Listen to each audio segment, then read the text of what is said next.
اعوذ باللہ من الشیطان الرجیم بسم اللہ الرحمن الرحیم۔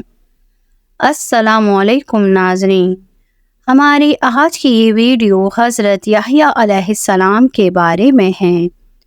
قرآن پاک کی سورہ مریم آیت نمبر 7 میں حضرت یحییٰ علیہ السلام کا ذکر کچھ اس طرح سے بیان ہوتا ہے: نسمہ یحییٰ لم نجعل لہ من قبل سمیہ۔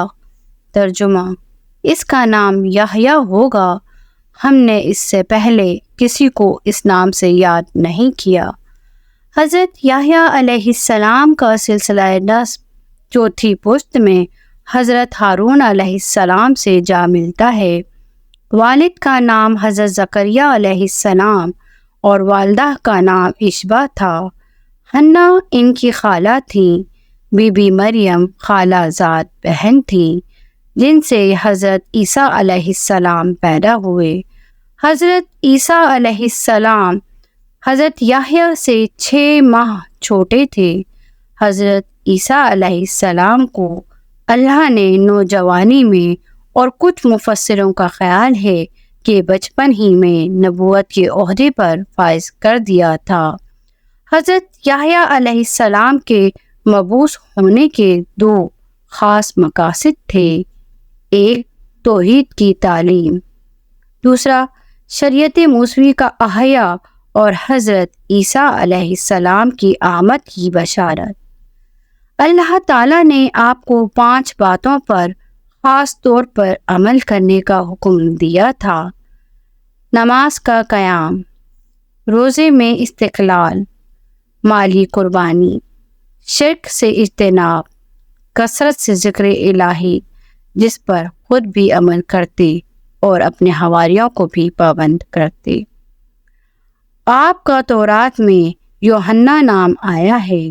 اللہ تعالیٰ نے آپ کو بچپن ہی میں علم تورات کی تعلیم سے آراستہ کیا تھا اور قوت فیصلہ عطا کی تھی۔ آپ ایمان لانے والوں کو بپتسمہ دیا کرتے تھے۔ آپ دریائے اردن کے کنارے ایمان لانے والوں کو دعا دیتے اور دریا کا پانی سر پہ چھڑکتے۔ آپ نے حضرت عیسیٰ علیہ السلام کو بھی بپتسمہ دیا تھا۔ آپ کی شہادت کا واقعہ بڑا عجیب اور سبق آموز ہے۔ حضرت یحییٰ علیہ السلام کے زمانے میں شام و فلسطین پر کیسر روم کی حکومت تھی اور یہ علاقہ 4 صوبوں میں تقسیم تھا۔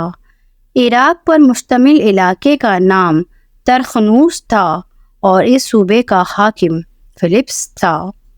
دوسرا صوبہ گلیل یا گلیلی جو بحیرہ مردار کے شمال میں دریا اردن کے دونوں جانب پھیلا ہوا تھا، اس میں حضرت یحییٰ علیہ السلام اسی صوبے میں رہتے تھے۔ اس صوبے کا گورنر ہیرودیس تھا جو فلپس کا بھائی تھا۔